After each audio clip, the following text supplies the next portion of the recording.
this week and or yesterday. Here he is on how working with Ben Johnson will benefit Caleb's career. I think us growing together is key. Starting now, him pushing me, key, and I know that, and he knows that. Him pushing me because it's as he says, and as he said before, it's a QB-driven league, and so being able to have that position right on every team. That's why that position is so important to help me, learn more about ball because he's super smart, super sharp. And grow and progress in those ways so that, year 4, I'm out there and it's Ben's obviously still, calling, Ben's doing his thing, but it's a Jared thing where Jared's out there now. He's just, he's calling the whole game in a sense of when he's out there on the field and he's been the coach. So maybe he does want. I saw a Bengals logo come through. I did that. That's okay. I did too. I was like, every once in a while, every once in a while, they're gonna hit the wrong button. That's okay. It's just like, what the hell? Yeah, I thought so. Was that me? Was that my brain that misfired? Maybe he does want John Gruden. Maybe he does want. Switch to X right looky. Spit it out. Come on, Williams. I think this guy, Williams. Ben Johnson's got a little of that. Now, he might not go into what the F are you doing, you dumb idiot, blah, blah, blah, right? That's how Gruden could go at times and blow a gasket, which was always fun after the fact, but not always fun during the fact when you were especially the one that was on the other end of that. But I think that Ben Johnson, as we always say on this show, has a little bit of that psycho in a good way, what you need, right? He's going to have moments where you're going to be, man, he's intense, he's mad, he's on me today. He's not letting me wiggle with anything here. If I spurt out the wrong vowel the wrong way, he's on me. And I think there is a little bit of that. With Ben Johnson, I think there's more of an edge than we realize, and I'm not shocked by that because his offense played with an edge. And I think Caleb Williams is going to get all of that experience, but I think it's going to be a great thing, and he's going to learn things that he's never learned before. Even at USC with Lincoln Riley last year, right? This is going to be nuance and things about certain plays and checks where he's going to go, oh my gosh, that's so smart. I can't believe. Actually, it's amazingly simple. I don't know why we didn't figure this out before, but it's so smart at the same time, and that's where you really think the offense can take off, and he'll be like a stepbrother to Ben Johnson as we go here. Hi, it's Mike. Yeah. So there's a few things that I really want to unpack here.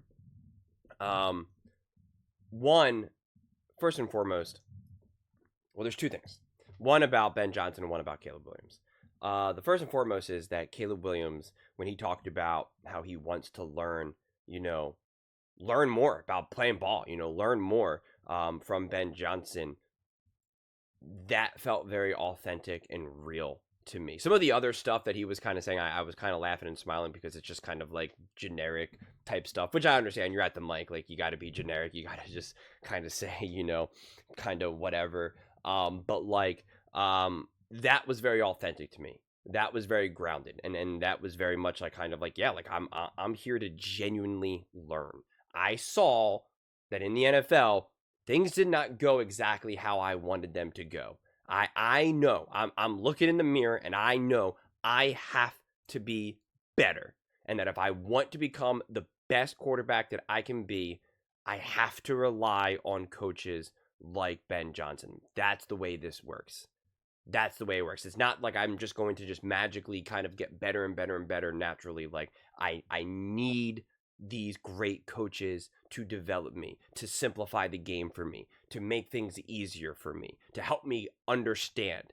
And I think also now the gift of having kind of a season like Caleb and the gift of having like a true connection with the head coach is also, and I talked about this before Caleb ever even took a snap in the NFL, is the ability to admit when you don't understand something, when something's a little bit confusing. But part of it, when you're kind of a rookie or just a overly confident player, is you never want to admit when you're not getting something. You're just kind of like, yeah, I got it, get it. Yep, sure, got it. And you never really want to admit when like something's not really making sense or whatever, because you're trying to act like you have it all together. And the moment you reach in a place where you can be comfortable enough, where you could be like, I'm just not seeing this, or I'm just not understanding this, I'm just not getting this, or this feels uncomfortable to me, or this feels off to me. When you can admit that, dude, you just take a whole nother massive step forward, because it's important information for the coaches to know. It's important for them. It's important for them to be like, okay, well, why don't you get there? Or why don't you understand this? Why are you feeling uncomfortable? Admitting that, and sometimes it's kind of like, okay, this is just kind of a defect in your own game, or you know what, this is just something that you're just not naturally good at, whatever the specific example may be, and maybe you'll never be good at it. I know that now. I know we kind of have to work around this a little bit. It just is what it is, and so being able to develop that relationship and as quickly as possible is huge to me, and I'm not trying to read too much into it, but when you have this honesty and this eagerness to learn, then you're going to admit when you don't understand something, when you don't get something. And like I said, there's plenty of players who kind of never want to admit it, but especially young, up and coming, confident players, especially quarterbacks who want to pretty much like, act like I'm already I'm already here. Let's go. And you need to be humbled. You need it, which is why I think that, Caleb's rookie year will be the best thing to ever happen to him. The other aspect is where they talk about kind of like the intensity of Ben Johnson. What I really like about Ben Johnson so far, of what I've been observing, is that he can definitely bring that intensity, bring that kind of, craziness, so to speak, like they were kind of alluding to John Gruden, but he can turn it on and off. And again, it's done in an authentic, non-performative way. John Gruden felt to me very performative, right? Making the faces and like looking around and stuff. Like, he leaned into that, being Chucky and stuff. And it's like, aha, cool, get it, whatever. And it felt like he could also like never really turn it off. Listening to Ben Johnson talk, Ben Johnson feels very much kind of like someone who understands what the moment needs in the specific moment. And it's always changing. Sometimes you need that level of intensity. Sometimes you need, sometimes you need to be a father figure. Sometimes you need to be, like he said, like a stepbrother or stepfather, whatever he said. Like, so sometimes it needs to be more kind of like equal. Like, yo, man, we're in this together. Like, we're both just trying to figure this out. And sometimes it's very much like, I'm the authority figure. I'm the guy in charge. You're not. Like, eyes up here. Look at me. Let's go. And other times it's like, let's go, right? Screaming, like trying to really energize. And other times it's like, what's up, man? What's going on? Like, what's the problem here? Like, let's have a heart to heart. Let's talk this out. It's very dynamic. You've experienced that in your life in many different phases, whether it's with a coach, whether it's with a teacher, whether you're the coach or whether you're the teacher, whether it's with a little kid or you're the little kid relative to who you're talking to. Like, it's very dynamic in that regard. And it's something that people don't always grasp. And it's something that not all coaches grasp. And like, that's the reality. But the best coaches understand how to navigate that, how to meet a player or the moment specifically. And again, the moment is obviously always changing. How to meet them where they're at. It is a foundation to relationship development, a foundation. And it's what you're taught, especially in psychology, if you're a counselor or a therapist, like meet the patient where they're at. Like, that is such a foundational core. Meet them where they're at. And it's the exact same thing with coaching. If you're coaching kids or even grown adults, people who are in their 30s, whatever, you meet them where they're at, and then you meet them in the specific moment. And you have to be able to understand that not every moment is the same. And like I said, a shocking number of very successful high-level coaches in the NFL, Major League Baseball, wherever, it's something that they don't always grasp, right? And to me, so far, what I've seen of Ben Johnson, I loved it. And to me, it just screams of someone who kind of understands that. When I'm talking to this person, I can be this version of myself. When I'm talking to this person, I can be this version of myself. When we're, game time, I'm going to talk this way. Practice, I'm going to talk that way. Like, it's not just one note. You got to be able to wear different hats. And the more hats you can wear, the better, quite frankly. And as long as they're also authentic, and that's the thing too.